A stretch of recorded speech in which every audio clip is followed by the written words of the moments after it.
On. Awesome. Awesome, hey, bro. Awesome, yeah. What's up, everybody? Hello. It's the Holy Chef Glow with the Flow late show tonight.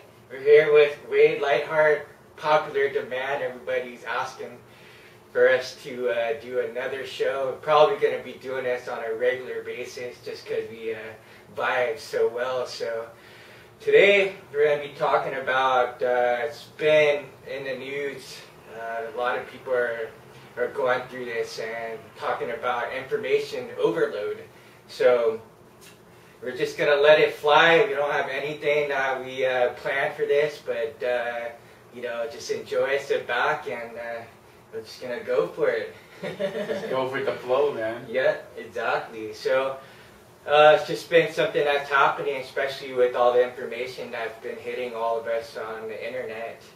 And a lot of people are having a hard time, like even, what do I do? I'm learning all this information, I'm paying a ton of money to learn all these new skills on the internet, and but I feel stuck. I feel like overwhelmed with information coming from every direction. Where do I go from there? And so we're going to help you with that. So Wade, do you have any recommendations on how to filter through all the different information that's Sure. I mean, you know, in my own journey, I remember like studying things, and I first got aware of conflicting information, because not only are we getting subjected to a lot of information, it's conflicting. So wait a minute, how come everybody's not agreeing? What the heck's going on? Like, what is the truth? What is right? What is the information that I need? And I think there's a couple of things we've got to talk about here when where people are having the challenges in life. So I call it a couple things. I say, you know, the great thing about information age today is you can learn a lot of information really quickly. You can access information like never before. The problem is determining what's the quality of the information and what value does it have in my life right now. And at what point are you taking in too much information, or you're becoming information overloaded, as opposed to taking action? And I think now we have a thing, and I coin it analysis paralysis. In other words, we start making so many inroads and subjecting ourselves to so many different opinions and so many seemingly opposing opinions that we can't make a decision. And I'm seeing it happen all the time. And you know, you can walk into the Future Shop or like a big store, right, like Best Buy or something, and you look there, you know, and I'm not a technologically great individual, and I'm looking at this, and there's like, you know, there's 15 different video cameras there, with each one's got a whole range of features and buttons and megs and storage and pixels and all this stuff, and the guy's telling me this, and if you're doing this, and are you loading this for uploads or internet, or is it interfacing with your Mac or your PC, or you can just put this wire on, it's got a battery pack, but if you have the battery pack you need more Ks, and if you don't have more Ks you got to put the chip in, and the chip will save you money, but if you do the add-on you have this booster pack, and you're going, dude, I just want a camera that works. And you know, it's the magic that I think that the iPhone gives. You know, why do I have an iPhone? And this is not a pitch for iPhones. It's got one button. Every time I get lost, I press the one button, and I get back to some place I recognize. Genius runs to simplicity. Yes. But as a society, we are addicted to complexity. In other words, the more complex, the more, you know, supercalifragilisticexpialidocious something is, the greater and better and smarter it's supposed to be.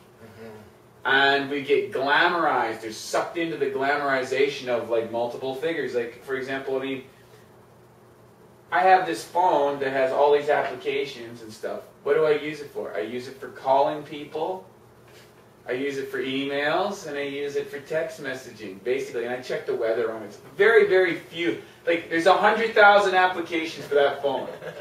I use maybe 4 or 5. Yeah, that's it. That's it. But you know what? My ego likes that I can access 100,000. Right. So really, what happens with information, it's ego gratification. Mm-hmm. You know what I'm saying? Like, yeah. We're getting pumped up or puffed up with the I know something more than you.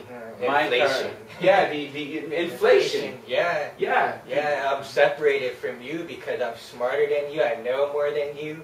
Mm-hmm. You know, I can access more information than you, which makes me more money than you. And so what does that lead to? Well, it's another term I coined. It's the dance of delusion in the land of confusion. Okay? So basically, and a lot of times this would come across, and I know like some people will talk about this on my emails. Like if you go to my Lightheart, or you go to like Maximum Vital Power, you see some of this stuff, or some of the coaching calls we do. And people are like, they'll email us and they'll text us, oh, Wade, oh, you're the great teacher, or you're our leader, or you're this or that.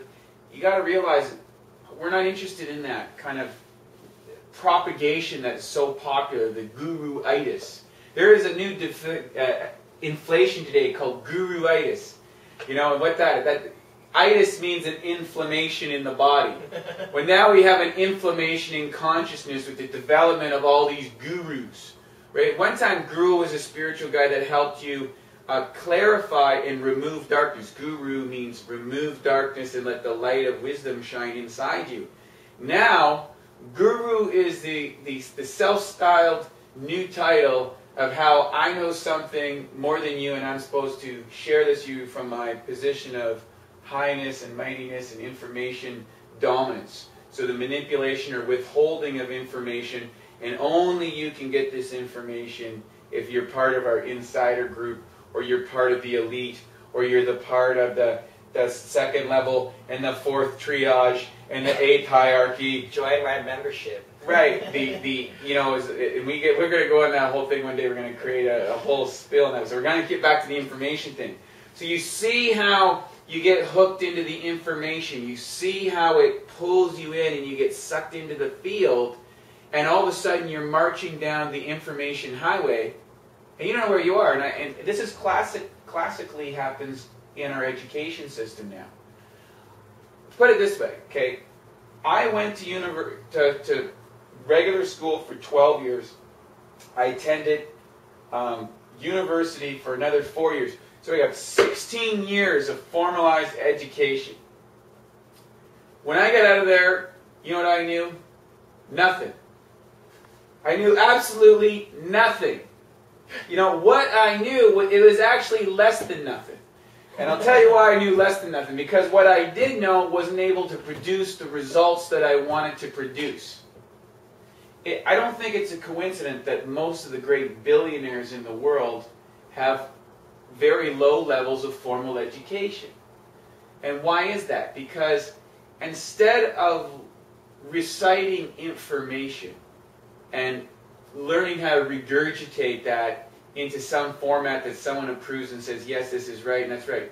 Instead, the focus of our education needs to be discerning what information is appropriate for me now, and teaching you how to learn as opposed to reciting information. And that's the difference. And I think as a society we failed horribly in how to help people discern and know what is truth and what is real. And therefore, I can determine the quality of information that I want. Right? So for example, levels of it, there are levels of awareness, and there are parcels of information that is appropriate at certain levels of consciousness. And then at that, as you progress, or as you master that level, you move on to another stuff. That is a natural progression or evolutionary thing that we can observe through all nature. And only you can determine the pace that you go through it, because some people can get stuck on something for a long time. Yeah. And sometimes you can just learn something really quickly with your aptitude or whatever it happens to be. So here we are today.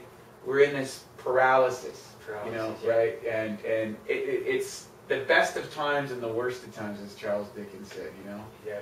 Because we have this technology. We're here and sharing with you and, you know, having this conversation via the internet, which